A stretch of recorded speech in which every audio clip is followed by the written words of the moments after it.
Hey everyone, it is Rob Ryder once again on Sunday, June 3rd, 2018. Today, Oath to Witness in Hidden Liens. Hidden, Hidden, Hidden Liens. On Sunday, June 3rd, 2018, reporting from the spiritual battlefield. God didn't give you that spiritual armor to have it sit in the closet. Don't want you putting brasso on it. Want you to put it on, go out and get it dirty. That's what we're doing. My email address for Rob Ryder is courtofrecord at AOL.com. That is COURTOFRECORD at AOL.com. Phone number 616 712 6179. And if you can, as you can, please donate. That would be to the PayPal account, which is robryder at AOL.com. Please don't use that one for correspondence. Use Court of Record at AOL.com. But please do donate and use Rob Ryder at AOL.com if you do it by PayPal. Otherwise, the mail's fine. That would be Robert Allen Ratlewski, 10955, 14 Mile Road Northeast, Rockford, Michigan, 49341 8664. Western Union, Walmart, wire transfer, whatever you might be able to do. If you need any information from me, you can email me or call me. Okay, so what is going on? What's going on? What about this oath to witness? That was just an interesting tidbit that came across my desk this week. From Rosita, who had asked a simple question to the circuit clerk at the Kane County, Illinois email address. Please send me the court rule regarding the text of the witness oath affirmation during the trial. Thank you. Okay, so that was Rosita's question, and the answer she got was this was sent to her by the circuit clerk email. All right, circuit clerk, County of Kane, Illinois. Oath to witness. Officer, state, and defendant witnesses, please raise your right hand. Do you solemnly swear or affirm that the testimony you are about to give shall be the truth? If so, please say, I do. And so I was thinking about it, and I said, well, really, that's how they should start the court case out then, right? It's for officers, state, and defendant witnesses. Everybody who's involved in the court case should be taking this oath. And I had read before that before a court case starts, that all the players, actors, call them what you will, are supposed to state their name for the record. And they never do that. And of course, if you listen to me, you hear me harping on this all the time, that the attorneys aren't using their full legal name. First name, middle name, last name, which is in 6 CFR Code of Federal Regulations, 6 CFR 37, the Real ID Act, which is an act written to define what defines your identification. And as it turns out, hey, it's your full legal name. First name, middle name, last name, no initials, no nicknames. There you go. And so, no initials. Well, then why is the attorney using initials? Why is the judge using initials? Why is the clerk using initials? Right? They have middle names, they're using an initial. Or they're using an initial for the first name. Regardless, the law says no initials. So either, A is your name or A is an initial. But if you put A, it better be your name. And I don't think anybody's named A. But like Ann might use A for an initial. So just thinking ahead, because whether you do anything with this UCC stuff I'm about to talk about now or not, doesn't change the fact that if you're going to court, your ass is going to be screwed. Because they're not going to be trying you as a person. They're going to be trying you as a thing. Everything in the court shall be a thing. If it was a person, they would have to admit you have a soul. Because a person is a body and a soul. Separated from each other. I mean, two different entities together, right? Body and soul is a person. That's according to the Catholic Church's encyclopedia. So you go ahead and argue with it. I don't care. I'm just saying that's what I'm using, right? So an artificial person, well, that isn't a person. That's an artificial person. They're not the same thing. A person, which is what you should be, is a body and a soul. And they don't want to treat you that way. So they need to make us into things. And so they take your soul away and just leave you with a body. And they kill your prophet. Been doing it since the time of Jesus. Amen. All right, so we're going to try to be doing something about that eventually. So one thing would be, well, make them put everybody under oath before the hearing even starts. Make them put everybody's full legal name into the record. And if they won't do it, say, well, then this isn't legal. This has to be an improper venue for me. Right? This is an improper venue. This is not a venue of the United States. And just see what happens. You know, don't have so much fear. Put on the spiritual armor and go tell the truth. Give them your testimony and see what happens. So that was the idea about the oath to witness, that there is such a thing. And Rosita found this just by emailing the clerk and asking about the oath. Now, they didn't answer her question where this came out of the rule and so forth, so she's gone back and said, well, you didn't answer my question. Thank you for the oath, but where's the rule? Like, when are they supposed to do this? All right? And we'll just see what they come back with. And if they won't answer them, well, hey, we may file the UCC filing on them, which is what I'm going to talk about now. It's something that I was doing this week. That's led to a number of different things that are quite interesting. And, you know, for a lot of this stuff, the only way you can find it out is you got to go do it, see what they come back with. And a lot of people have fear in doing these things. They're afraid they're going to go to jail or that it isn't perfect. And, well, I don't fear going to jail, and I don't care if it's perfect. I want them to answer, right? And based on the answer, I'll try to define what I was looking for closer. But right now, I'm just throwing a few turds against the wall, see what sticks. But to do that, hey, I got to keep going, right? So really, I do need you to donate. This isn't for faking. You know, I had a lot of people call me. They said, I've been watching your videos for years. But have you ever donated? If you haven't, please do. We'll get off of that now and get on to what we're here for. So here's an idea of some of the UCC filings that I did for myself and for a couple other people that, they had something that needed doing immediately. And I was like, well, let's just try and see what happens. And all these are done online. And so you don't, in Michigan, you can do your filings online. You don't have to go to the state, like the Secretary of State's office. Bob in Arizona found out you got to go to the Secretary of State's office. So he's trying one using the system from Texas. Because, number one, in Texas, it only costs $5 to do a UCC financing statement, where in Michigan it's $15. And, these are supposed to have full faith and credit and good in any jurisdiction in the United States. So he's gotten one from Texas for a court case that he has in Arizona, and, well, we'll see what happens with it. Because in Michigan, I can do it online. I did. Oh, and then Bob did try to go down and put the same thing in to the Secretary of State's office, and the counter troll didn't want him to do it, wouldn't let him do it, and he didn't argue the point. He just went down to see what they would say. So here's an example of a UCC that I did for.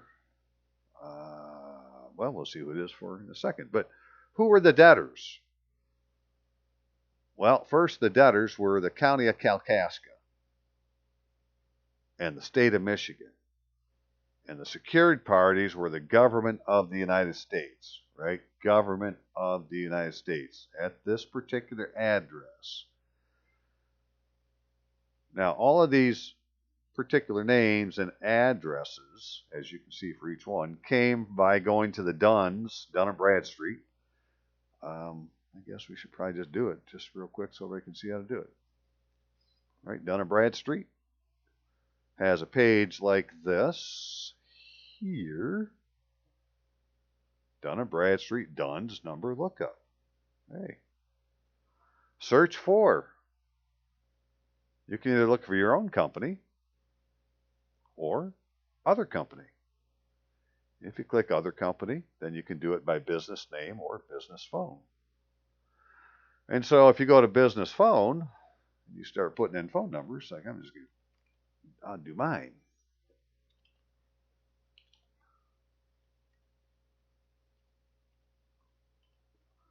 All right, you put in a business's phone number, and boom, it gives you the business. All right, and so this one comes up to my name, which is wonderful. But in Dana's case, now going back to the UCC, if you put in the phone number for the court, it comes up County of Kalkaska. It doesn't come up with the name of the court. So the organization that's tied to that phone number is the County of Kalkaska. And the phones are common carriers, right? That's part of the commerce system that's regulated by the Constitution. Same with the state of Michigan. I had gone in and into this system here. All right, here. I'd gone to the governor of Michigan's website and found his phone number and put it in. And it came up, State of Michigan headquarters, using a particular +4. All right, so, all right, here it is. So, this address, 111 S Capitol Avenue, Lansing, Michigan, 48933-1555, is the legal address that the entity, State of Michigan, gave as its legal name to Dun & Bradstreet to get a Dun & Bradstreet number. And now they're listed on the Dun & Bradstreet system. And in here, you need to, in Dun & Bradstreet, they have to give their full legal name and their address. Because a DUNS number is used for federal electronic commerce. Right? So it's regulated, apparently, by the federal government. Okay, so what did we do for Dana? Oh, and the government of the United States. Okay, I made them a secured party because, as you'll see, we'll go see our. Got one more. Dana Reed Smith, right? And this is his address, which came off of his driver's license, which isn't valid anymore, but it doesn't matter. We use it anyways. All right, that's his mailing address, his full legal name, right? As an organization, not as an individual, not Smith, first personal name Dana, additional names Reed, right? That would, if you did that and it printed properly, it'd be Dana R. Smith. And you've just given up your full legal name. So, since, this court case is really in commerce, and the UCC is in commerce, then do it with your organization, which is your, right, Dana Reed Smith. If you want to say all caps, that's just your artificial person. That's your avatar for you to conduct business with other artificial entities in a system that's been made so everything is treated as a thing. Well, then this is your thing. This is the only thing you have, right? It's your property. It's not you. It's your thing. Don't let them tie you to some other thing, which is what they do when they try to get you to be the defendant. If you're the defendant in a court case and you say that you're not guilty, you've agreed to be the defendant, and the defendant is a thing. Is a defendant isn't your full legal name. Usually it's your name backwards if you look at the docket sheets. Okay, so what do we do for Dana? Well, we should look at what Dana was there for first. Hang on, let's go find that. What's that about? Okay, Dana had a notice to appear. Case number 17-22855-SD-2, 87B, District Court. So it said, State of Michigan, yada, yada, yada, yada, yada, Dana Reed Smith at that address. Right, this is what it says on the notice to appear. But if you were to look at the docket, it would be Smith, Dana Reed. And what was he there for? Controlled substance, no license, maybe he had some marijuana. Oh my God, no. Open intoxicants. Wow. License. Boy, I hope you weren't drunk, Dana. As long as you weren't, it's all good. If you were, then they should have arrested you properly. That's my point, right? But they didn't. So, and who am I to judge? But this is what the notice to appear was. So this was an ongoing case. So what we did in Dana's case is we said, well, that's their claim. This is me thinking, what's our claim, right? Well, what's the collateral going to be on the UCC 1? Let's make it the Constitution and laws of the United States. And all rights, titles, and interest in assets and personal property of secured party Dana Reed Smith. Date of birth, blah, blah, blah, owner of, Michigan identification number, which is just the number that comes off your driver's license, right? Whether you have a driver's license or Michigan personal identification number, I just believe it's the same because I had a driver's license way back in the day and I still have it, and I didn't have anything for quite some time, long enough that I had fallen out of the system as far as Michigan could see. And so I went to get a state ID and they gave it to me. I had the same number on it that my driver's license had, 10 years prior. With the people at the counter control saying that I was no longer in the system. I'd be getting a new number. I didn't tell them it was the same. I just said, okay, thank you very much. To me, that was just proof that that number is yours. That is your identification number.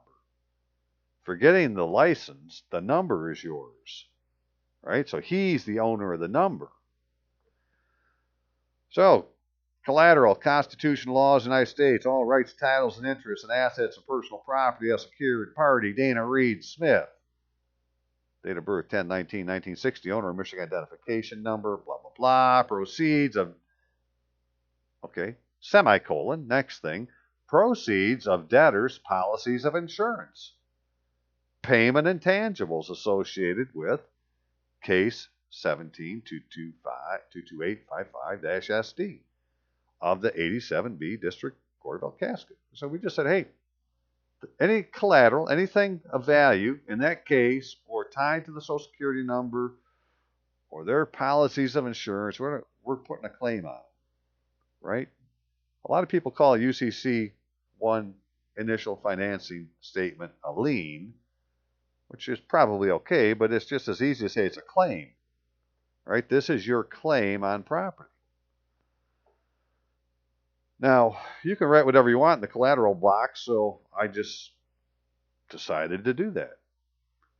So, County of Kalkaska, State of Michigan, falsely claims authority under the United States and is using a simulated legal process under color of law, aided by acts of treason of individuals bound by oath of office to conspire against rights of secured party and offenses of the laws of the United States, including but not limited to 18 U.S.C. 241, 18 U.S.C. 242, 18 U.S.C. 912, treason,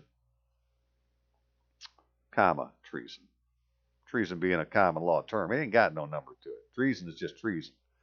And if you've taken an oath and you violate your oath, you've committed treason. Unless debtors file an executed fraudulent UCC financing statement affidavit, the secured party seeks enforcement of the laws of the United States and the arrest of persons offending the laws of the United States in accordance with the United States Code 18 U.S.C. 3041, powers of courts and magistrates, and equitable relief. Now, these laws, this 18 U.S.C. 18, those are, codes of the United States. And the government of the United States was made a secured party. Now, how were they made a secured party? Well, by putting them on the damn piece of paper. That's how you do it. You just say they are. You say the state of Michigan's a debtor. The court's the debtor. Once you file a UCC filing, unless the debtors file this fraudulent UCC financing statement affidavit, then they're your debtor. They haven't disagreed. We'll see some interesting things with that here shortly, but that's the short part of it, and that's all there was. Now on his, because I was filling it out. No, it wasn't on this one. Oh, when you're doing it on Michigan, there's a line, one of the first lines you fill out when you're doing the UCC one. It has a box to check if you want to send an acknowledgement to another email address other than the email address for this contact filer here. And so I'd put in the criminal desk or whatever it is for the Department of Justice. I sent it to DC. I sent them a copy of it. That was one I put in. One I had put in earlier than that, this is on 5/22 now, so, going on a couple weeks ago, is I had made the government of the United States my debtor. Again, this is the proper address for government of the United States. If you put the switchboard number for the White House in here, we'll just go ahead and do it, Bob. So much easier just to White House. I guess I don't want that switchboard.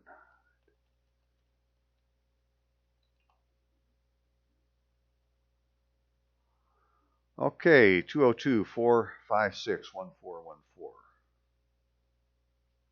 202-456-1414.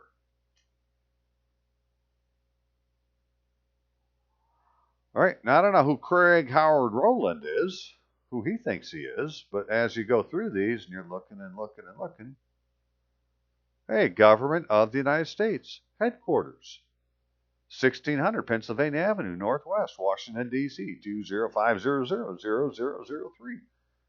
Well, I'm not going to argue with it. I'll just go ahead and make him, I was going to make him my debtor, because to me, they're my debtor. But in the case of Dana and his court case, they're a secured party by the Constitution and laws of the United States, which were the collateral of the case, or are the collateral of the case. So that's where we are. So that's where that came from, right? Me? Here's what I put for the collateral. Support the Constitution of the United States, enforce laws of the United States, prosecute offenses against the United States, fulfill the duties of the civil authority ordained by God. Acknowledge Robert Allen Retluski, sole owner of secured party, and Michigan official state personal identification number R342-745-051-691 as a peaceful inhabitant of the one nation under God, indivisible, with liberty and justice for all, residing in Michigan, and see to the release of all his assets and personal property held in trust to him for his use and enjoyment. Because Social Security is now holding your property in trust, but they're holding it under a fictitious, fraudulent, numident record where Social Security office says that they only consider your legal name your first name and your last name, not your middle name. Although the federal government in 6 CFR, Code of Federal Regulations 37, 6 CFR 37, has said that in the Real ID Act that your full legal name is your first name, middle name, last name. No initials, no nicknames. And so I'm going to put one in against Social Security here soon enough, but at the time I was just doing this, and these are $15 a piece for me to do, and one reason I need donations. So when I get some dollars, I'll do it. That was another one I did. I also did one against the state of Michigan and made them my debtor, right? And this would have been earlier on 5/16. And this time it wasn't quite so elaborate. Just the collateral was the official state personal identification number of Robert Allen Retluski and the exclusive rights, titles, and interest in the same. Because, when they come to your window, they want your driver's license. Well, give it, if you're going to give it to them, say, that's my property. It's on a UCC filing. And then I did one for a gal in Wisconsin, using the Wisconsin system instead of the Michigan system, because that's where she's at. And because it was online and done by credit card, I guess I could. I would probably do this a little bit different now, but in this case it said send an acknowledgement to, so I sent it to Jefferson Beauregard Sessions III, Office of Attorney General, Criminal Division, United States Department of Justice.gov. And in that one, we made the state of Wisconsin a debtor. And in her case, when you put in the phone number to do with the court that she's involved in, this thing called the Judiciary Courts of the state of Wisconsin comes up, using the same address as the court does where she's at. And so just put them in, right? Don't go and call it the name of the court, because that isn't the name. This is the name. This name came, Judiciary Courts of the state of Wisconsin, for a particular phone number, came off of Dunn's, which they had to give their legal name and legal address to get a Dunn's number. And we also put the attorney firm, because when you put their phone number in, they came up. So put them, make them all debtors. Who's a secured party? Well, there's that government of the United States. If you're going to put anybody on, well, you should put somebody on with you, and it's the government of the United States. I'm just going to say, right? Because what I'm pointing out in what I'm doing is that no matter what it is, it's an offense against the United States, and you're acting more like a witness who's a victim of the infraction, but the offense was against the United States law. So the United States has a duty to enforce its law. And so it's the secured party.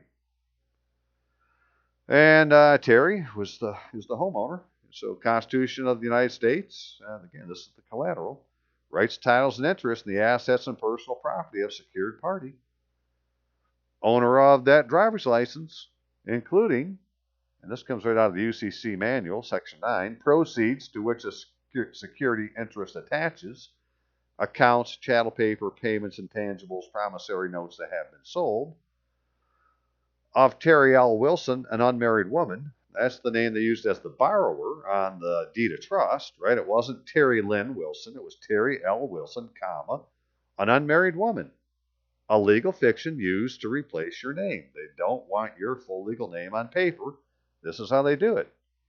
Okay, well, just say it's yours.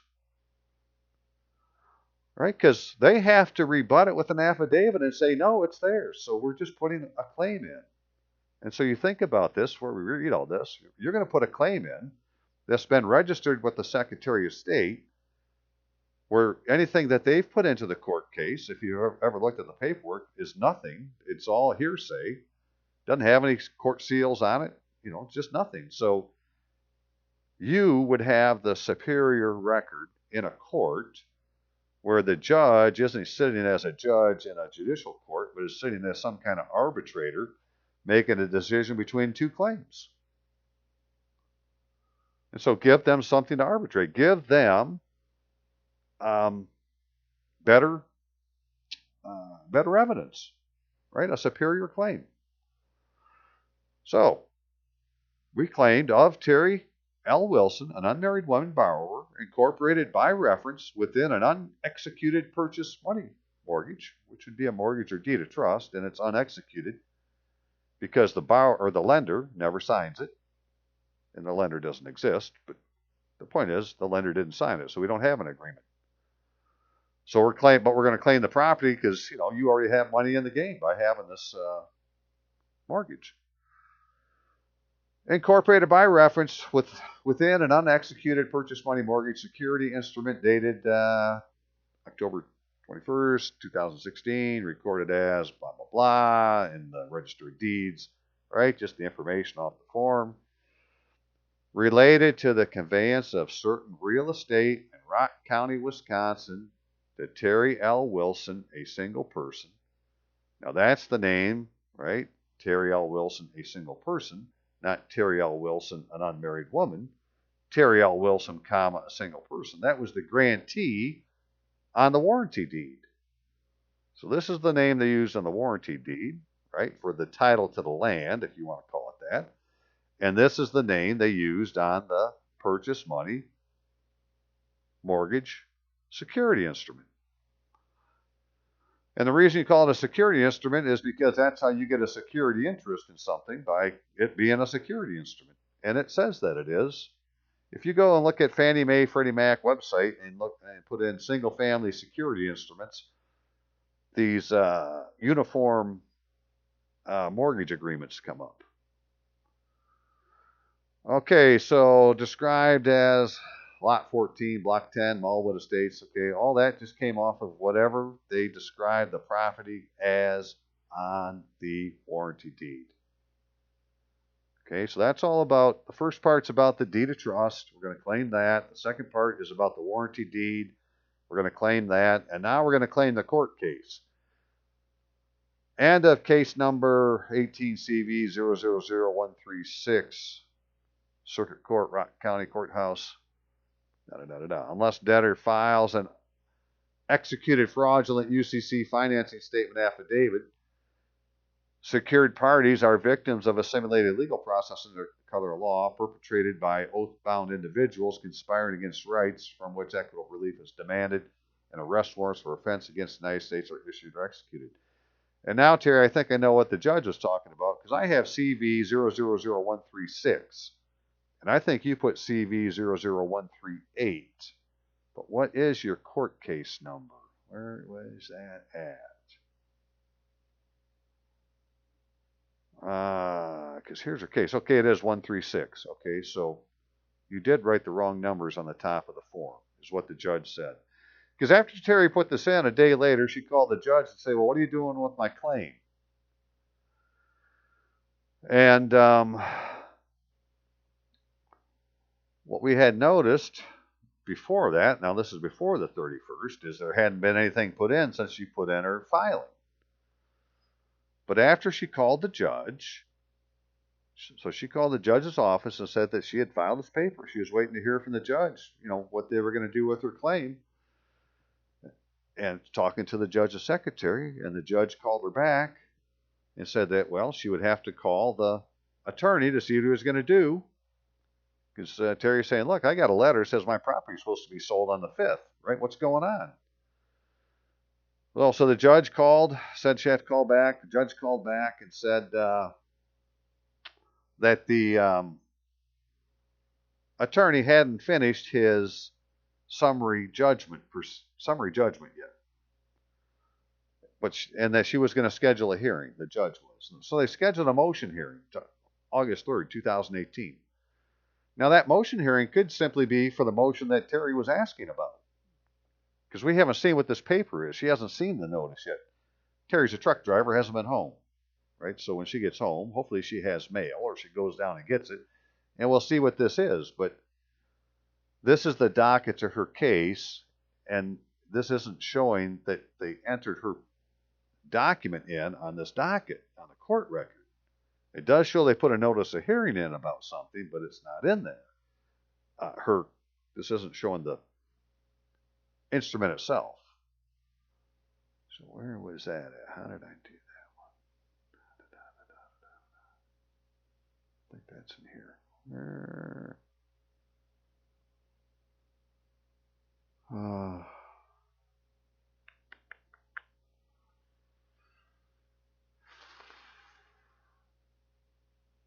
There's something to look at.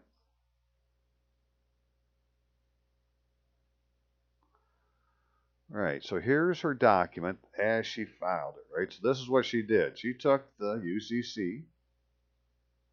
Yeah, see, she put an 8. You put 138. It should be 136. So maybe that is why it isn't in here, right? Maybe it's a 138, but just go down and say I made a mistake and put it into 136. But you can see it was filed into the clerk's office. So this is like putting a state record into into your court case, except the number was wrong. We'll have to fix that. No big deal. The judge was nice enough to point it out. You made a mistake. We'll fix it. Don't argue about it. Fix it. Thank you very much. I'll fix it. And see what happens with this hearing. Because, Terry covered it well when the judge said, well, whether I made a mistake or not, my claim is what my claim is for this property, da-da-da-da-da, and I need to know what you're doing about it. And the judge made the phone call, and here we are. They're going to have a hearing now. So there's, it's just a day in the life. So we got Dana then. Again, that was, he had a notice to appear. And so we put one in, County of Kalkaska, based on the phone number for the court. in the Duns, state of Michigan, based on the phone number of the governor's office in the Duns. And the reason I stopped there for either of these, I think it said it was the headquarters. But whether it says branch, because on this Duns stuff, right? Let's go back and look. Headquarters or branches, right? Well, notice to agents, notice to principal. The headquarters is government of the United States, but if I sent the White House office, although this one's out of business, so I wouldn't use it, it would be going to a branch.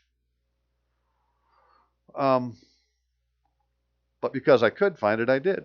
But notice to agent would be notice to principal. So this would be more like for the state of Michigan, where there's lots of branches, or the county of Kalkaska, or whatever that is. There's lots of branches. There may only be one headquarters, but their branch is still the branch of the headquarters. So using the branch is okay, in my opinion. More to come as we do this a few more times. Now, all of that was done. Now, what's happened since? I've told you what's happening in Terry's, right? We got this thing going on. We're putting a claim on all this property. And in this case, I didn't say, in hers, I didn't say that it was held in trust. Right? I went with the simplest thing that it says that you need to do for a properly done UCC financing statement. You need the debtor's full name, secured party's name, and collateral. That's all you need. And so that's all I'm giving them. I'm not saying it's in trust. I'm not saying it's leasee, leaseor. I'm not going to say it's a transmitting utility, unless, of course, it was, which is, but that's never a person. That's like the post office, right? The USPS is a transmitting utility. The phone company is a transmitting utility. Teletype's a transmitting utility. Those things transmit. They're common carriers. They're transmitting utilities, not the judge of a court case. And I'm going to read something on that here in a bit, and that how this is all just tying together just so beautifully. But it all happened by putting this stuff in to see what happens without knowing what would happen, and just say, well, hey, let's put it in and see what happens. Instead of being afraid of doing anything and say, oh no, it's got to be perfect or I'm going to go to jail. Oh my God. Oh, okay, if that's your concerns, then it doesn't bother me. Just stay out of the way. All right, I'll do it. If you want to find out what will happen, well, help me out. I'll go find out what they do. Send me a donation. Now, what happened in three of these cases, though, was that after the fact,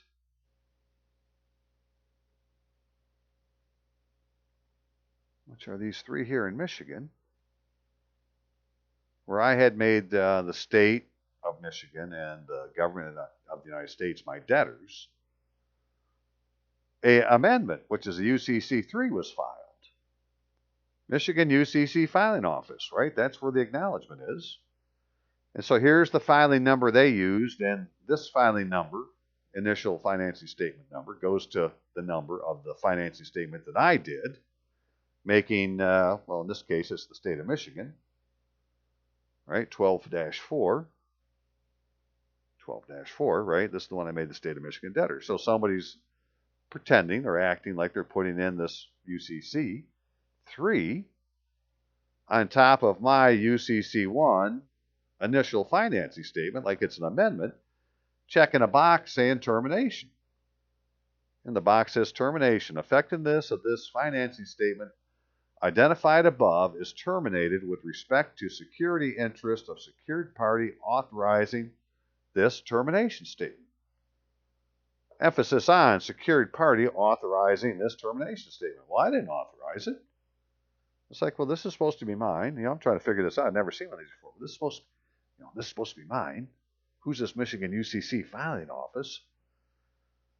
And how are they a secured party on my filing? It didn't make any sense to me. And you go down farther, and it says this record is terminated pursuant to MCL 440-9520, which is actually in the UCC Article 9, Section 520, subsection 5. And that whole section, 9520, has to do with fraudulent filings. although this never says anywhere that it's fraudulent. And the other thing is there's nobody in Block 9. Name of secured party of record authorizing this amendment. Well, that wasn't me. Provide only one name. Name of a signor if this is an assignment. If this is an amendment authorized by a debtor, check here. There's no check. And provide name of authorized debtor. There's no name. So I didn't do it. And the debtor, in this case, state of Michigan, they didn't do it. Which would mean that the Michigan UCC filing office isn't the state of Michigan. But there's really no way of telling who they are because there's no address. And the Michigan UCC filing office is the state of is the Secretary of State. There is no Michigan UCC filing office. There's a Secretary of State UCC filing office, but it's not the Michigan UCC filing office. You get the point. This is all about the jots and tittles of the law, and that doesn't exist. Michigan UCC filing office doesn't exist, so don't give it, rebuke it. No, you don't exist. You can't do that. Okay, so they did the same thing with the one where I made the government of the United States. Right? Same thing. Where it says the same thing in 10. There's nothing in 9. Nothing, nothing, nothing. Box 2 is checked. Michigan UC filing office. And they did the same thing in Dana's case. Right? Where we made County of Kalkaska. Da-da-da-da-da. Well, all of this is happening on one particular day where when I finally noticed that those things were on there. And that kind of happened by, right, here's the system online for Michigan to do UCC filings. And I was in here just looking around to see what I had been doing. I know what it was. I got an email that said, something had been done that I had asked to be done, right? Like another filing or something. I said, well, I didn't put any filings in. What's going on? And so I go and I look at this thing, and here's all these filings that are listed that all say the filer name. That would be me. That I'm the one that did these. And the $15 ones, those are the UCC 1 initials. The one for 10 was me searching on something. But it's like, well, what are these ones for 0? 521 there was one put in, and then on 529 there was one put in, and then on 530 there was one put in. And that's when I looked at them and saw that they were those UCC 3s. So I said, well, that pisses me off. I might have to blah blah to somebody and say something. So I did. I went to online on the Secretary of State's website. You can, write a complaint or whatever. You contact the Michigan Secretary of State's office. So I did. I said, someone claiming to be Michigan UCC filing office is named in Block C of 2 UCC finance statement amendments, UCC 3s, da-da-da-da-da. And those would have been the one for the state of Michigan and the government of the United States. They hadn't done the one for Dana yet. The Michigan UCC filing office was not an authorized secured party on the UCC 1 initial financing statement. Robert Allen Berlusky is the only secured party authorized to file UCC 3s for the referenced UCC 1s. Individuals claiming to represent Michigan UCC filing office have submitted false statements and offended the laws of the United States. Ruth Johnson, Secretary of State, Department of State, is conspiring against rights if these false statement UCC 3s are not immediately removed from the official records and the status of the UCC 1s acknowledged as valid and enforceable. Blah, blah, blah. Well, I had sent this in. This is like 9 o'clock in the morning or something on a particular day, and closer to 9:30. About 9:45, my phone rings, and it's the state of Michigan. And I pick it up and said, yeah, this is Robert Allen. And the guy said, hi, he said his name. I just don't remember what it is, from the state of Michigan. I'd like to talk to you about your UCC filings. I said, well, thank you for calling. I'd like to talk about them too. And for the record, I'd like to talk about the UCC 3s that somebody else put into my account that I didn't authorize. I say it's a crime, blah, blah, blah, blah, blah. Right? I'm figuring all this is being recorded, so I'll just get my spiel out first. I don't really care what he wants to talk about yet. I mean, I'll listen later, but I'm going to have my say. And so he was. So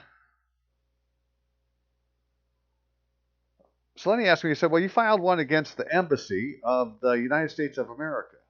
Did you know that there is one? Did you know the embassy that there is an embassy in the United States of America? It's the State Department. Where United States of America isn't the United States of America, it's United States of America, which is a kingdom of King George III and his successors. It's in the Treaty of Peace, 1783, where in the very first paragraph the king is describing who's involved in this negotiation, and he says he's the king. And one of the things he's the kingdom is king of is the kingdom of United States of America. So we've been brought up to, call it the colonies, but, if you were looking at the king side of you, well, you guys call yourself what you want. You're my United States of America. You're my kingdom. Prior to the Civil War or to the Revolutionary War. Well, there is to this day in Dunn's under embassy of the United States of America. So, and it's in Washington, D.C. So why would the United States of America have its own embassy in its own country? To me, it doesn't make any sense. The United States of America is a foreign jurisdiction. It's part of the Constitution, but it's a thing that's supposed to follow the Constitution, right? That's the democracy. I guess we're supposed to follow it too, but we should be having it enforced because they're not following it, and that seems to be the difficult thing. They're not following the Constitution. And the reason for that I can see is that Donald J. Trump hasn't complied with the 6th article of the Constitution and taken an oath of office to support the Constitution. The oath that he takes in Article 2 doesn't say the word support, but the word support is used in an oath in a law that says this is the oath that satisfies the 6th article of the Constitution of the United States. And that law would be called 1 STAT, 1 Stat 23. And it's got some long name, but it was codified as 1 Stat 23, which is the first law of the first Congress to be signed into law by the first president, George Washington, after the ratification of the Constitution. Okay, so I sent this in, and so then he started asking me about my other filings. And I said, look, I didn't authorize anybody to put any filings in it. For the record, the state of Michigan and the government of the United States are my debtors. And so he said, well, what is it you're looking for? Is it a monetary? I don't want to say claim because I don't think that's the word he used, but he used the word monetary. I said, well, I'd say it's. I said, if I had to say anything, I would say it's equitable. I'm looking for rights, titles, and interests in all personal property and assets of Robert Allen Rytlewski tied to to the driver's license number on the documents. And that when we go to court, they make everybody things. They don't use your full legal name, right? That because I tell them I did one. The first one I did was on my name, Rytlewski, Robert Allen. That I made that my debtor because that's my property. That what they're doing when they take us to court is they turn us into things. All right, so I'm talking to a guy in the state of Michigan. I'm telling him all this stuff. And so he's listening, and then he says, well, and he asked if it was monetary, and I said, no, it's, I'm going to say I want a complete remedy in equity, all rights, titles, and interests. And he said, well, what is it you're ultimately trying to do? And He said that to me, and I said, well, ultimately, I'm trying to destroy the Babylonian system. He kind of chuckled. He says, I don't know if you can do that in your lifetime or in mine. And then he said, listen, I got to take this phone call that's coming in, but I'm going to call you back. I got something else to talk to you about. So, okay. I didn't know he was going to call me back or not, but that was the way it was left. Right, so I told him I'm trying to destroy the Babylonian system and that the state of Michigan is my debtor, and so is the government of the United States, and that they turn our names backwards and they turn us into things, and they have these in rem hearings where nobody is using their full legal name and da da da da da. Right, and so I thought it was cool. I got to say all that. Well, and I thought, well, I need to say something to somebody because I just talked to this guy. Well, now what can I do? Well, because I didn't know if he's going to call me back or not. And I decided to. What was the first email? Right, I found. I had done this one at the same time as the first one before he had called. Right. So I had found this email address for the UCC section, Michigan Gov. Why has Michigan Department of State allowed fraudulent UCC finance statements to be recorded? Da da da da. We already talked about that. So that one was done. And then I did a second one. I think this was after he had called me. I got to look at these to remind myself. It was just so much happening. Okay, and so this was after he called me the second time. So a little bit later, he called me at 9:45 the first time. Got done. He called back about 10:15 the second time. And he said, I need to ask you about Dana Reed Smith, right, which was this one here, right, for the guy up in Kalkaska. He says, how do you know Dana? I said, I don't know Dana from Adam. I just know that he's being persecuted in a simulated legal process, and I'm trying to help. And he said, so he just contacted you or something? Yeah, he just contacted me. I didn't tell him I do all these videos and stuff. I guess I didn't think about it. But he said, so what's wrong with the county of Kalkaska in the state of Michigan? I said, well, the county of Kalkaska doesn't exist. That the administrative arm of the state is Kalkaska County. It can enforce the laws of the of Michigan, but County of Kalkaska, state of Michigan, is not a arm of the government of the United States, so it doesn't have any authority to enforce the laws of the United States or Michigan. It's a private tribunal. He says, well, how do you, what is this all based on? I said, well, nobody's using their full legal name, right? That the federal government has defined your full legal name as first name, middle name, last name, no initials, no nicknames, 6 CFR 37.3, if you want to get just to the definition, right, of what a full legal name is, but 6 CFR 37 is the Real Identification Act. All right, so I figured all this stuff is being recorded, so I'm giving it to him in great detail. And so he says, so you don't think they have the authority to enforce the law? He said, well, no, but I said, what I really think is that the United States is the victim of an insurrection, and that all of these people engaged in this simulated legal process, they all need to be rounded up and put in a FEMA camp. Right? But I'm not the judge. I'm just pointing out the facts that the county of Kalkaska doesn't have any authority to enforce the law. So it's a simulated legal process and persecution of a peaceful inhabitant of the United States and a violation of laws of the United States. So have them arrested. Well, then he hung up. Right? Then we got all done. Okay, he didn't hang up on me, but we finished the conversation. Right?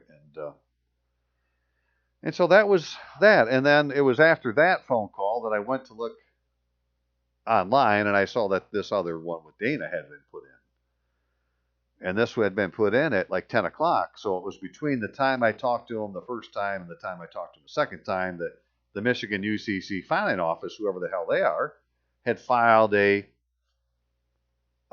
fraudulent amendment, or at least by omission it's fraudulent, and the omission is it doesn't have anybody's name in who put it in. So it's omitting a material fact, and by 18 USC 1001, omission of a material fact is a false statement. So there's lots going on. It's like, okay, well, now what am I going to do? Well, I'm going to write them again. Hey, I'm going to write the UCC again. I received 2 phone calls today. This is on 5/30/2018 from an individual allegedly representing the state of Michigan using the phone number 517-335-0002. I got to try that number, see if it works. If you can call in. I haven't done that yet. I believe he said his name was Michael or Mark, but maybe he said Judas. If this individual truly represents the civil authority ordained by God, then I accept his oath of office, bind him to the same, and demand he fulfill his fiduciary duty to God. His second call had to do with the unjust persecution of Dana Reed Smith by County of Kalkaska, State of Michigan. Take judicial notice that County of Kalkaska, State of Michigan, has no authority under the United States to enforce the laws of the civil authority. County of Kalkaska is not an administrative arm of Michigan. Kalkaska County, Michigan is the proper venue for an inhabitant of the United States in Michigan.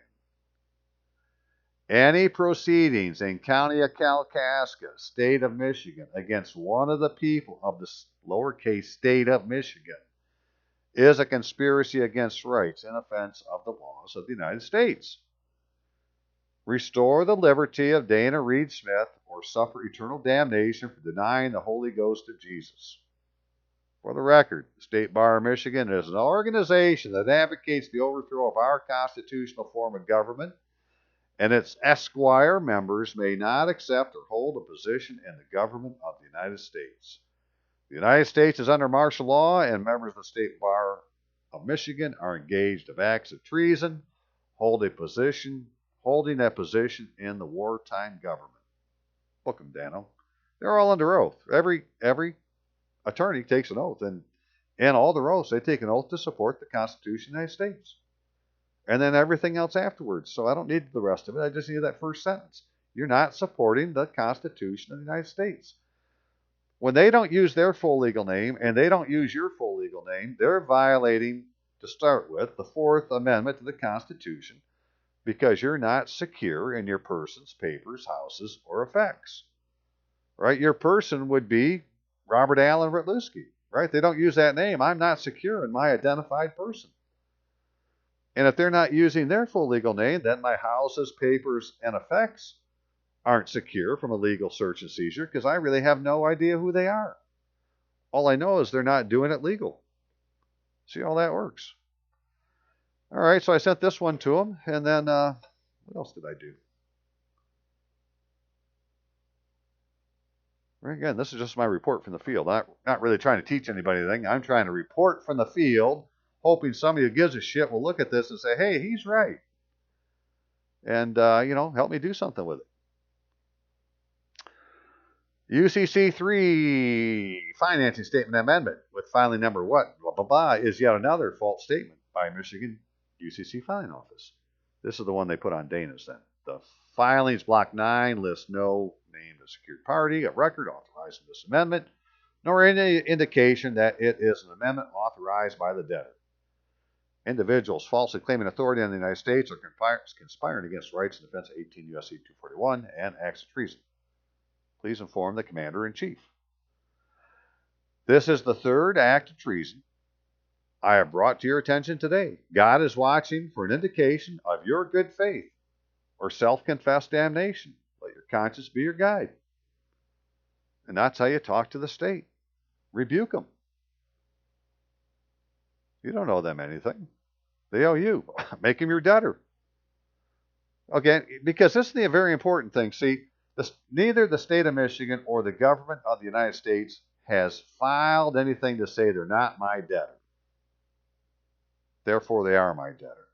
And so what I'm thinking now, right, is what I need to do is just to write them. This is this week's project. Well, this is Dana's.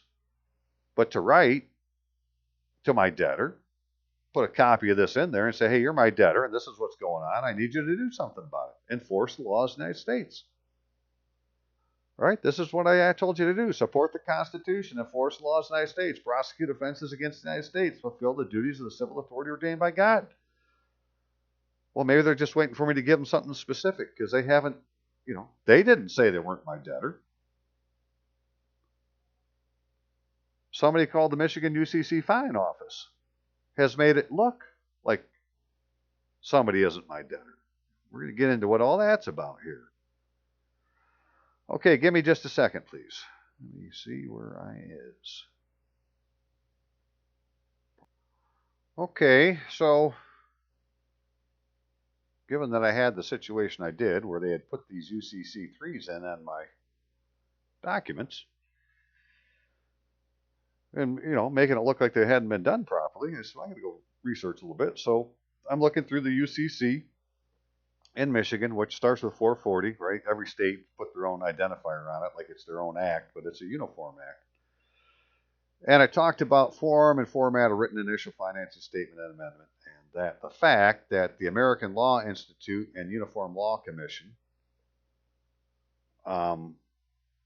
had to agree, right? They're the ones that, let's just read it.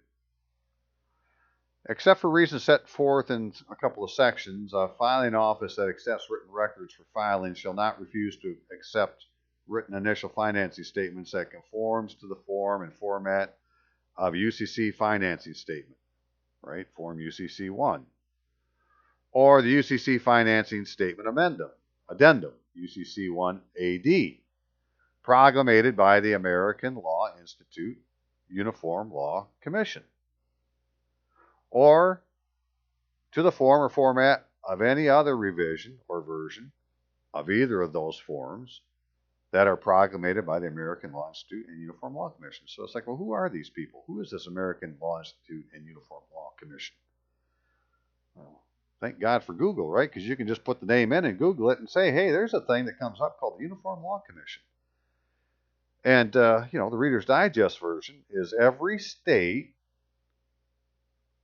appoints commissioners to sit on this Uniform Law Commission. This is a commission of commissioners of the various states. And so how these people get appointed to the commission is, it just depends on how the state does it. Every state has an act, how they're going to do it. And if they don't, well, then this commission apparently has the authority to appoint people to their board. But if it's been done where the state's done it, then these are state-appointed commissioners. That would make them a state officer, commissioner. That would make them like a judge. And they're supposed to determine how these uniform laws, like the UCC or the Uniform Vital Statistics Act or the 174 other acts they're supposed to have, find acts, right? There's pages of acts that are supposed to be uniform. And so if they're supposed to be uniform and they deviate, well, then they're no longer uniform. Well, I think that'd be the duty of the commission to make a decision on that. So I wanted to write to the Law Commission.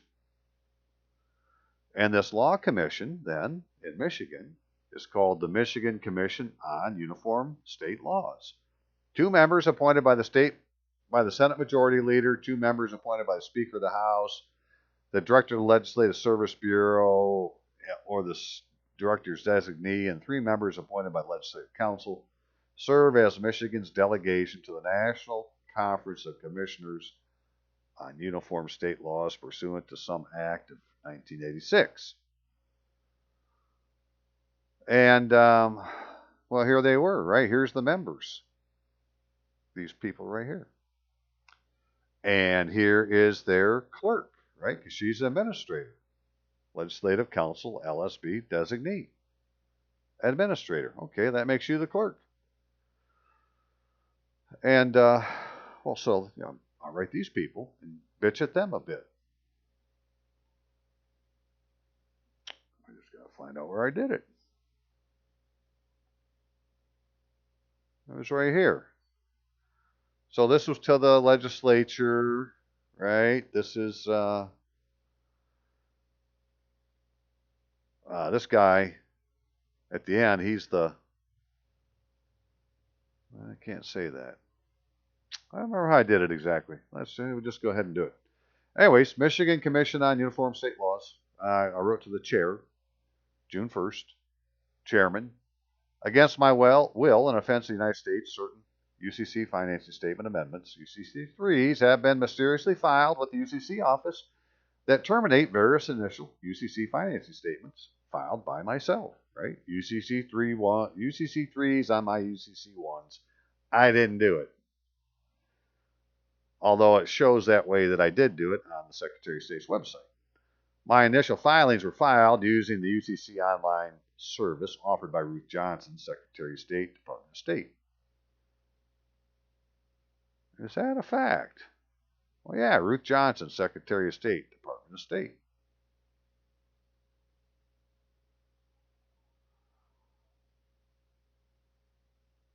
On there I am. I'm the one apparently that did it.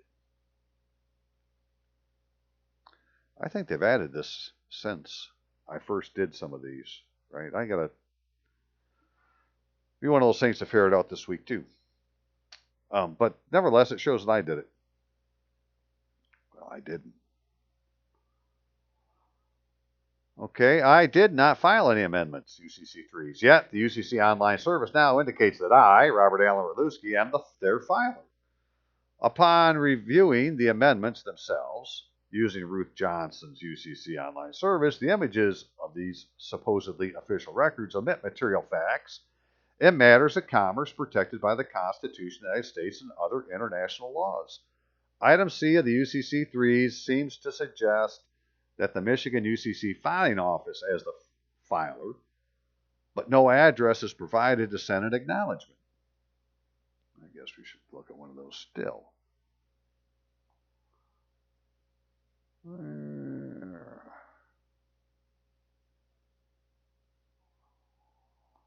All right, so here's what we're talking about as I'm doing it. Here's the UCC 3 amendment where it has in C, Michigan UCC filing office. Upon viewing the amendments themselves, the images are supposedly official records, omit material facts, such as item C, seems to suggest Michigan UCC filing office as the filer, but no address is provided to send an acknowledgement. I do not believe that the Michigan UCC filing office is the legal name of any entity having legal standing in the United States, and that its use is a fraud against the United States. Contrary to written instructions, the UCC 3's item 9 omits any indication for who authorized the filing. There is no indication that a secured party or any debtor authorized the filing of an amendment. Instead, item 9 is void of any entity or individual. Apparently, no one authorized this filing.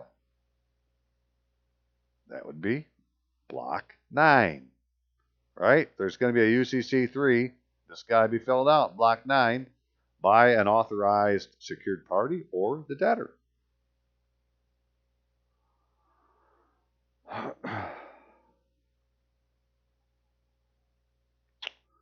Okay. The file numbers of the initial financing statements in 1A is not identified in any way by the UCC 3 filing number given the UCC 3 by the filing office. This is contrary to Uniform Commercial Code Act 174, 1962, 444, 9102, definitions and indexes of definitions, in which it says termination statement means an amendment of a financing statement that identifies by its file number, by its file number, by its file number, the initial financing statement to which it relates and indicates either that it is a termination statement or that the identified financing statement is no longer effective. It appears that someone having access to the inner workings of Ruth Johnson's office stole my identity created false statements in a federal matter, compromised the entire Uniform Commercial Code system, and engaged in acts and treasons against the United States. Commissioner, what is the Michigan UCC filing office? What is its address? By what authority has it terminated a state record guaranteed the full faith and credit of the United States? Where is the proof of who authorized the filing of these UCC3s? I order you to investigate and, as necessary, have arrest warrants issued for offenses against the United States in accordance with the United States Code, Title 18, Section 3041. That'd be 18 U.S.C. 3041. And that I be provided a complete remedy in equity. Please call me for my sworn testimony. For the record, State of Michigan and Government of the United States are debtors of Robert Allen Radlewski, and I demand these entities fulfill their fiduciary duties. I will be informing my debtors of this attempt to have the commissioned state officers, that would be the people I'm talking to, of the Michigan Commission of Uniform State Laws, provide my relief. In other words, it's their turn to bat. What are they going to do? Right? They don't take care of it. Well, I'll just tell my debtors that these people wouldn't take care of it. Actually, I'm going to send it to them ahead of time and say, I've asked these people to take care of it. Would you please check on it to see that they do, or you see to my remedy? And before I forget, because we got one more thing to look at, but way back earlier, I was talking about in my conversation that this dude I was talking to, Mark or Michael or Judas, whatever it ends up being,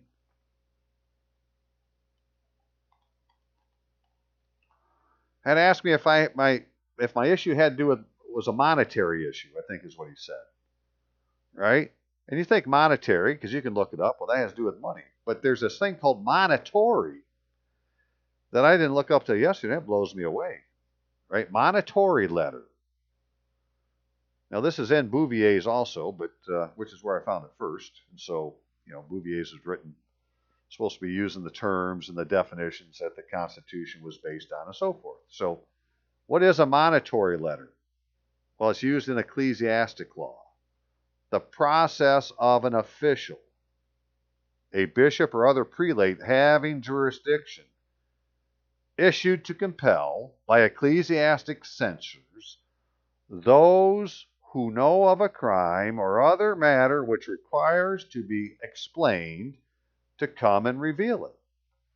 And so I should have said, yes, it's a monetary issue, as in monitory, which I'll be sure to point out in my next letter. It is a monetary issue. I need a monetary letter. Not monetary as in money, monitory as in ecclesiastic law. Because this is exactly what we need to have done. The process of an official, a bishop or other prelate having jurisdiction, issued to compel. What's issued to compel? A monitory letter by ecclesiastic censors, those who know of a crime or other matter which requires to be explained to come and reveal it. It's like an order to show cause. Right? Come and explain what's going on in this matter. You got 10 days. Don't show up, well, then we'll just arrest you. Or whatever it is. So that is what I believe the guy was saying without saying it and wanting me to believe it had to do with money and going down that road. Well, I didn't say it was monetary, but I said I wanted a full remedy in equity, and I still do, but I do want a monetary letter. I think that would be part of the remedy in equity. I'll let them decide, right? We'll go figure it out later. No problem. So all these things are going on. I wrote this letter, sent it to them on Friday. Here we sit on the 3rd. I hope to do more tomorrow, but my internet may be turned off because I haven't paid the bill yet. I haven't paid my insurance. And those are all truisms. So I'm not, bullshitting you. So if you can, hey, help a brother out, man. Send me a donation. PayPal. Rob Ryder at AOL.com. Or send it in the mail. Be generous. Let's get this thing over with. Okay, so what was left to do? Well, yesterday I decided I'm going to go just search on the term Michigan UCC filing office, the thing that said that you know, they're the ones in my UCC3 box, right? These people. Let's put that in. Let's just Google it, see what comes up. And as it turned out, there was only three things that came up, and one was an advertisement, so it really didn't have anything to do with it. So there were only two, and one of them was this. And this is just the way the Holy Spirit works. Thank you very much, because there's only two things in using that search term, and I found one of them, and I'm sure it was there on purpose for me to find. And it had to do with a letter written by the ABA, American Bar Association, right, back in 2008 when they were tweaking the UCC Article 9. And so we'll just read it. So this is 2008-ish time, 2008-ish time we're talking about. It's early in the year, yet some states have already started significant non-uniform Article 9 legislative initiatives. Right? Well, this is the thing. The thing is supposed to be uniform, and they're already trying to make it non-uniform. Some of the new laws and pending legislation could have an impact on how legal professionals search and file UCC records. Michigan recently enacted significant amendments to the Article 9 that expand its filing office's authority to reject UCC records and grant the office authority to terminate some active records. The new amendment to Article 9 were contained in 2008 Michigan Public Acts 381 and 383. So if you were to Google Public Act 381 of 2008, it'd take you to it. Something like that. So they do exist, right?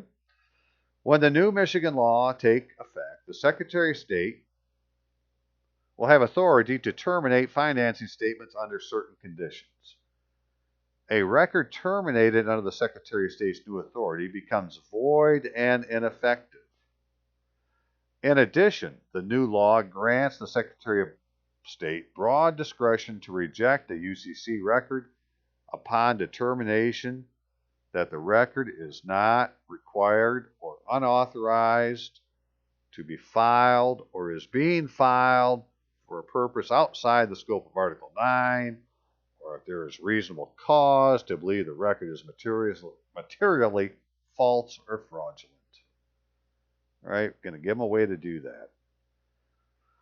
So, are they saying that it's not required, it's not authorized, or that it was fraudulent? I don't know. They didn't say. The Michigan Article 9 amendments also require the filing office to reject any financing statement that indicates an individual debtor is a transmitting utility. Hey, that's pretty clear. Reject any financing statement that indicates an individual debtor is a transmitting utility. An individual debtor would be a person. You can't make a person a transmitting utility. Right? And I believe that's the shit that Tim Turner and folks were doing. And well, you can't do it. They're not a fucking transmitting utility. A transmitting utility is a common carrier. Active financing statements that indicate an individual debtor, a person, a living person, a man, is a transmitting utility, cannot be contained or continued, and will lapse 5 years from the file date. The provision of law may cause some transmitting utility financing statements filed before 2004 to lapse retroactively. Another feature of the Michigan Article 9 legislation is that it imposes a new investigative duty on its Secretary of State. If a correction statement alleges that the record to which it relates was wrongfully filed, the Secretary of State must determine whether the contested record was, in fact, filed without authorization. To make its determination, the filing office must require the parties, or may require the parties involved to provide additional relevant information, including any original copy of a security agreement. Well, none of that was asked for, and it wasn't a correction statement. There was no correction statement put in. What was put in was an amendment to terminate, not to correct. All of these changes to Michigan's Article 9 were designed to address just one problem: bogus lien filing. Most legal professionals may not be aware of just how widespread the bogus UCC filing problem really has become. State level filing offices receive thousands of bogus UCC records every year. Oh my God, bogus. Bogus UCC filers generally have one of two objectives: harassment or fraud. Harassment UCC filings typically name a public official as the debtor in retaliation for some perceived injustice. Right? Bogus. Now they've separated. This is no longer, right? This harassment wasn't bogus because they're separating. Bogus UCC filings are sometimes also used in an attempt to mislead third parties as part of various fraudulent schemes. Regardless of the purpose, nearly all bogus UCC financing statements share one common characteristic. They usually indicate that the debtor is a transmitting utility. What did they just say defines a bogus UCC financing statement? The fact that you made it against a public official for perceived injustice, or because you made it made an individual a transmitting utility. I think they said they are usually indicate that the debtor is a transmitting utility. That's the problem. Don't do it. The filer makes this indication to ensure that the financing statement remains on file indefinitely. Under UCC Section 9515F, transmitting utilities filings do not lapse. But you can't put it against an individual. You can put it against a frickin' transmitting utility, like the United States Postal Service for not having a fully working board of governors, which I'll be doing soon enough if I get a donation to allow me to put one on them. But that's the United States Postal Service, they're a transmitting utility. The public official, well, he's just a fucktard holding office that's going to be gone at some time. You can't make it on governor somebody indefinitely because he isn't going to be governor indefinitely. So just do it for 5 years, right? Just don't make him a transmitting utility. Don't check the box. And so, for me, I'm not going to make it against anybody personally. I'm going to make it against the state of Michigan, the county of whatever, and say I'm putting a lien on their on their insurance proceeds for simulating a legal process under color of law. Da da da da da. The uniform text of Article 9 does not give filing offices the authority to reject even obviously bogus UCC records if they otherwise satisfy the filing requirements. Michigan is neither the first nor only state to enact special laws to deal with bogus filings. In fact, the new Michigan law include elements drawn from bogus filing measures enacted in North Carolina and Illinois. However, the Michigan legislation grants the filing office much broader power than provisions in other states. The Michigan UCC filing office. Right now, see here, it's Michigan UCC and filing office are lowercase. So let's just go look at our thing real quick just to see. Are we talking the same thing? No, this is a proper name of some entity, right? It isn't Michigan UCC lowercase filing office. It's Michigan UCC filing office. That's how they do.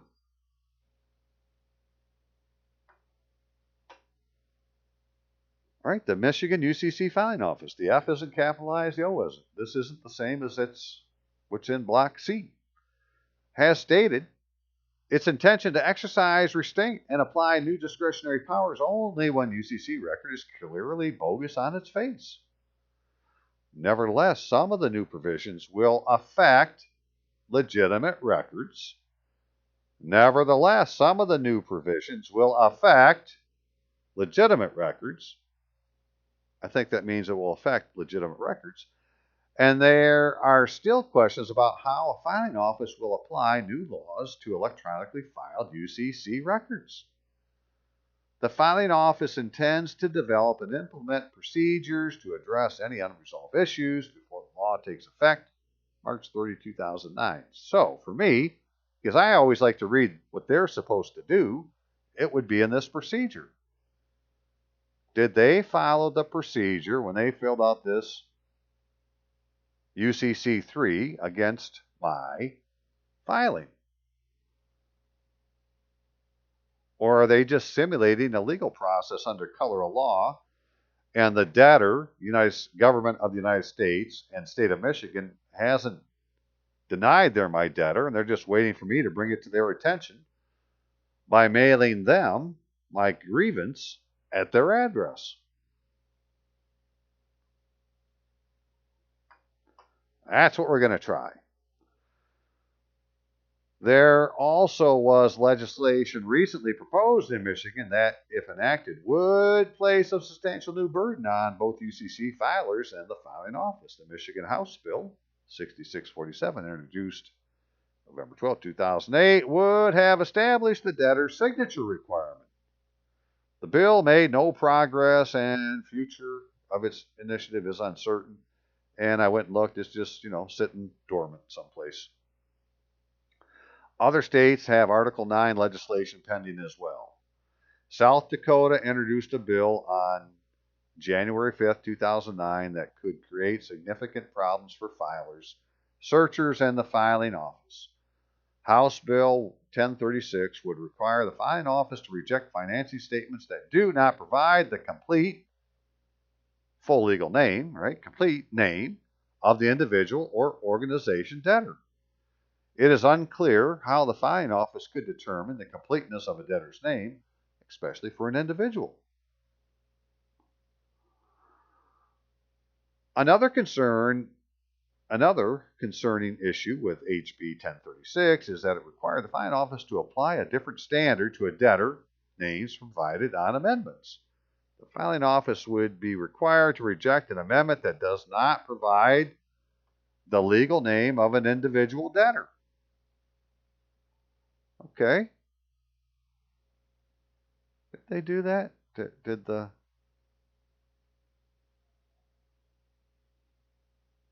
didn't provide the name of a debtor. Right? Nowhere on there. Right? That's what should have happened here in 9. Secured party or the debtor. It's not there. Again, how the filing office will determine the legal name of an individual debtor or certain types of organizations is unknown. Even the courts continue to struggle with the individual debtor name issue. Yet another significant feature of the South Dakota bill is that the filing office must refuse to accept an amendment if the initial financing statement has been terminated. Currently, nearly all filing offices will accept subsequent related records after the filing of a termination statement. There is a good reason for this practice. There are frequently circumstances where allegedly terminated financing statements remain perfectly effective.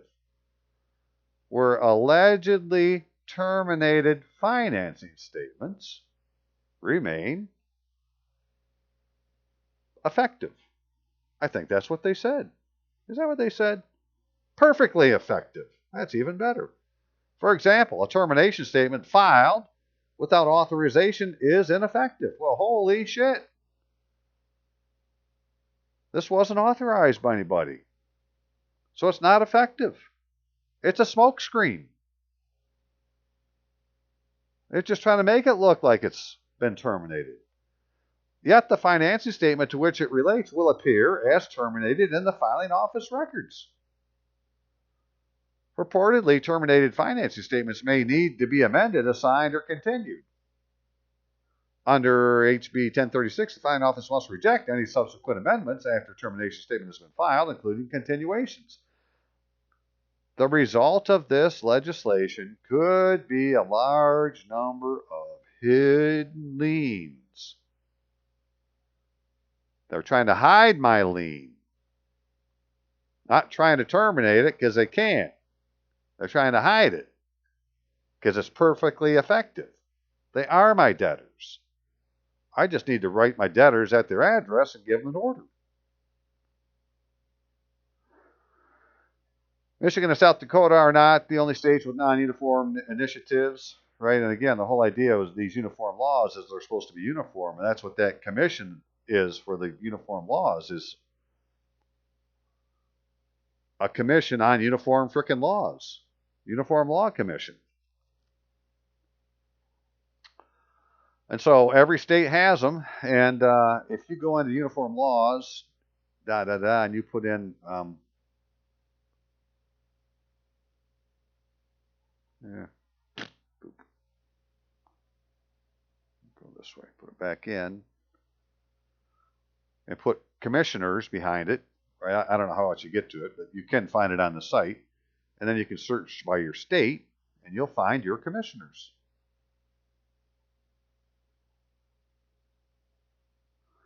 There they are. 1, 2, 3, 4, 5, 6, 7, 8. 8 of them. They serve 4-year terms. It's like they're almost, to me, like they're justice of the peace.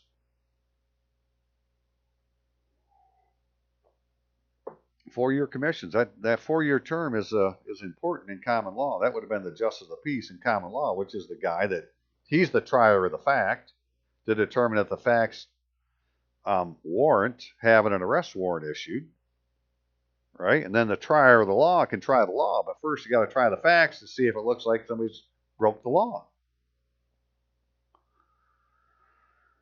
So, there's one other thing I wanted to, while I'm here, while I was here.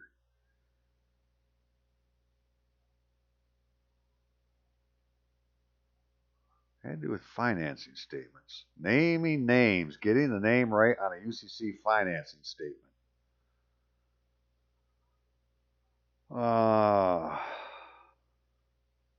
Where it said, misspelled or erroneous names are by default seriously misleading unless a computerized search of the filing records inputting the debtor's correct legal name and using the official search logic, if any, would nothing less reveal the erroneous filing. In other words, you got to use the proper name. And it went in to get some. The court held that the filing statement failed the minor error test because a search under the debtor's correct name, i.e., with periods, using the filing office search logic would not have revealed it. Right? So, because it didn't use the periods and the periods are in the name, then the filing was ineffective. The same result occurred. Instead of listing the debtor's name only as some kind of holdings, the result occurred. Other creditors have lost the perfection of their liens due to abbreviation of debtors' names rather than spelling it fully, and due to various punctuation errors, such as omitted hyphens, misplaced commas, and errant spacing. In the case of an equally strict as to individuals, in some case, the debtor's correct legal name was Terrence Joseph Kinderknecht, and the financing statements used only the name Terry J. Kinderknecht. Well, hey, they didn't use the full legal name. The appellate court, in reviewing the trial court, held that only full legal names would satisfy the individual name. Only full legal names would satisfy the individual name. I have to say it one more time. Only full legal names would satisfy the individual name requirement of the UCC, and the failure to name the debtor any other way was seriously misleading. Several cases since then have reinforced the principle that only a full legal name of an individual is sufficient on financing statements. And so on a financing statement, then, where if you want it to be an individual, right, and you don't want to be an organization, but you wanted to do this and say, well, I don't want to be a business, I want to be an organization. I don't believe I'm an organization. I'm a person. Then you would put Ritluski in the surname and Robert Allen in the first personal name and say it's your given name. Don't have any middle names or initials, right? This is a no-no. No, no, no, no, no. You have a given name. If you're going to play the name game and put your name backwards, make sure you put your first name here or your surname in the individual surname box and your given name, first name, and anything that might be called a middle name in that box, in the first personal box. And that would satisfy that requirement. And so, that's where we sit today. Right? I have not received any indication that the government of the United States or the state of Michigan have filed anything at all into the case to say they are not my debtor. The only ones who put anything in are something called the Michigan UCC Filing Office, which says it's termination of something. What it didn't say it was a secured party or whatever. So this is, right, according to the thing I just read, the Michigan amendment, a termination statement filed without authorization is ineffective. Well, I didn't authorize it, and neither did the debtor. But somebody's playing games here because they're showing in my official site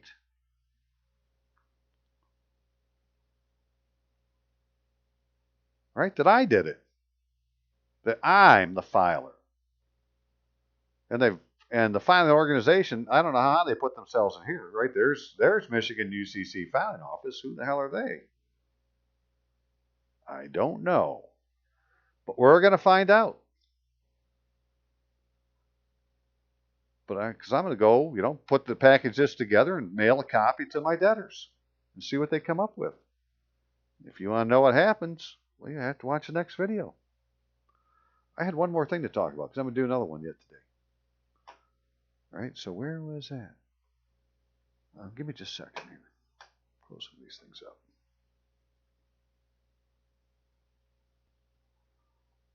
Okie dokie. So in case I haven't made it clear to you, I need your donations. Please donate. PayPal, RobRyder@AOL.com. Put it in the mail. Robert Allen Ratluski, 10955 14 Mile Road Northeast, Rockford, Michigan, 49341 8664.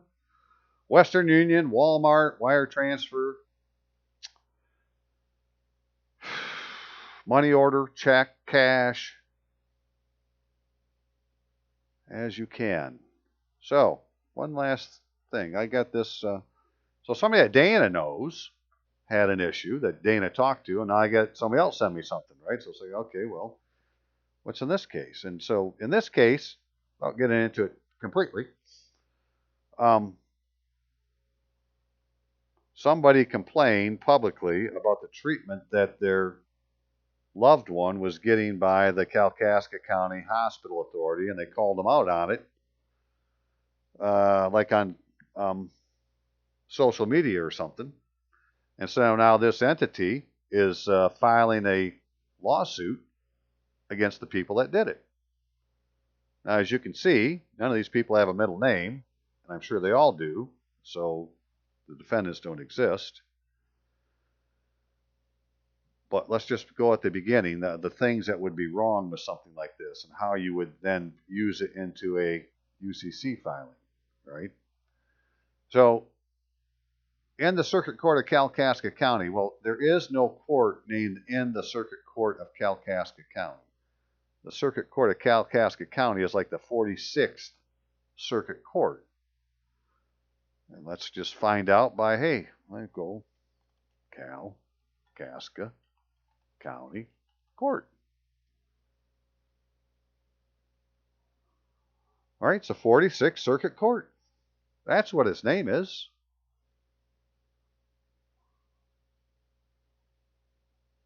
Go find one more thing here. did he bring over? Dang.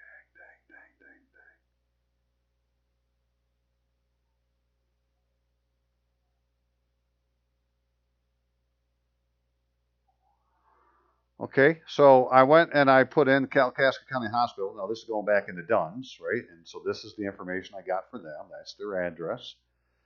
And I put in the court, and it comes up County of Kalkaska with this address. Now, the N and the B and the S and the K, they would all be normally properly done. It's just when you copy and paste, it, it tends to do this with the addresses, right? But like Kalkaska County Hospital Authority, 419 South S. Coral Street, right? And it has this STEA.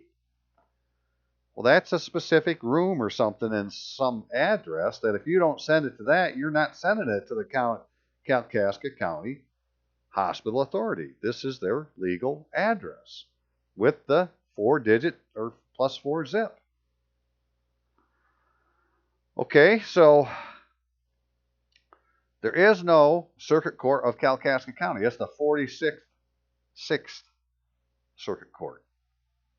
There is no plaintiffs, Carol Pound, Diana Pound, Eliza Morse. No, they all have middle names. And the Kalkaska County Hospital Authority, a Michigan Municipal Hospital Authority, would mean it's part of the government system, right? It's, as you can see, it's using some outside attorney firm. But to me, well, it should be using the frickin' the county prosecutor if they're going to put a claim against somebody, right? If the government is going to complain about somebody, they don't do it civilly. It's called a crime. They should, they should be trying them in a criminal matter. But no, they're trying to make it about money. And so we have 3 attorneys or 2 attorneys here, neither of them using their middle name, right? So they're not using their full legal names. So I need to go look these people up. In fact, let's just do that right now. I haven't done that yet, I don't believe. So, all right, we're going to go put their phone number in and see if something shows up. Go here to Dunn's. All right, Dunn and Bradstreet, Dunn's number. Look up, search for, select, other company, by phone. Who are we speaking of? 231-947-7900.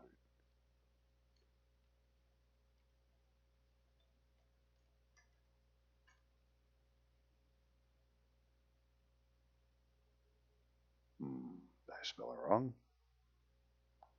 231. 231, not 234. All right. 231 947 7900. 947 7900.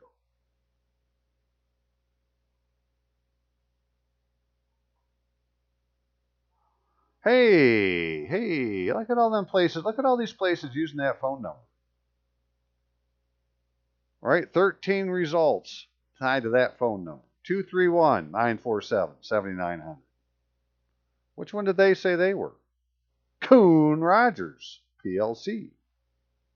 Are they? We got Rogers Coon, PLC. We got some name that I don't know. We got James W. Boyd. We got somebody else, investment. Flint Rainbow Club. A Better Garage, Harris Agency, Rogers Coon, PLC. I think that's the one I want.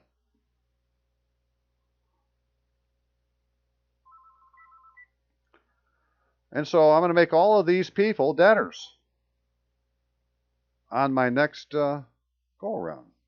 Right? So this is the list of debtors for that court case.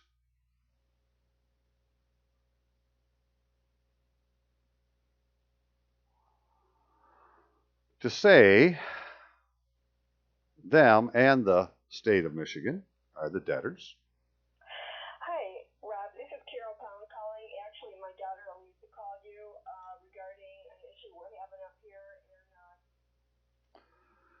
And that's somebody calling that has something to do with this, of all things. And so there we are. And this is supposed to be a verified complaint, right? That's going into a court that doesn't exist. It's not the 46th Circuit Court. It doesn't have a 46th Circuit Court seal on it. It's filed with the Kalkaska County Clerk. Well, I thought it was supposed to be in court. How is the Kalkaska County Clerk have anything to do with the Circuit Court of Kalkaska County, which is the 46th Circuit Court? And so there's plenty of things that are wrong. Blah, blah, blah, blah. The rest of it, I really don't care about so much, right? This is the rest of the information in the court case, which I haven't really gone through yet. But at this point, I'm just saying, well, here's the people that are doing the wrong, right? Kalkaska County Hospital Authority, County of Kalkaska, Roger Kuhn PLC. They're all depriving somebody of their rights under color of law, which is an offense against the United States. And so some individual who's been harmed and the government of the United States, which is supposed to be the one that's forcing the laws, or whose laws need to be enforced, are the secured parties. We'll put it in and see what happens. All right, well, that's been really long. I'm sure you guys are tired of listening to me, and I'm kind of tired of talking. But I am going to leave you with this, because if you can, I need you to donate. And do it today. PayPal, Rob Ryder, AOL.com. Mail, Robert Allen Ritlewski, 10955 14 Mile Road, Northeast, Rockford, Michigan, 49341 8664. Thank you very much. Okay, we got hidden liens. We're going to get them back out in the open. And that's my report from the spiritual battlefield. Y'all have a great day now. We'll see you.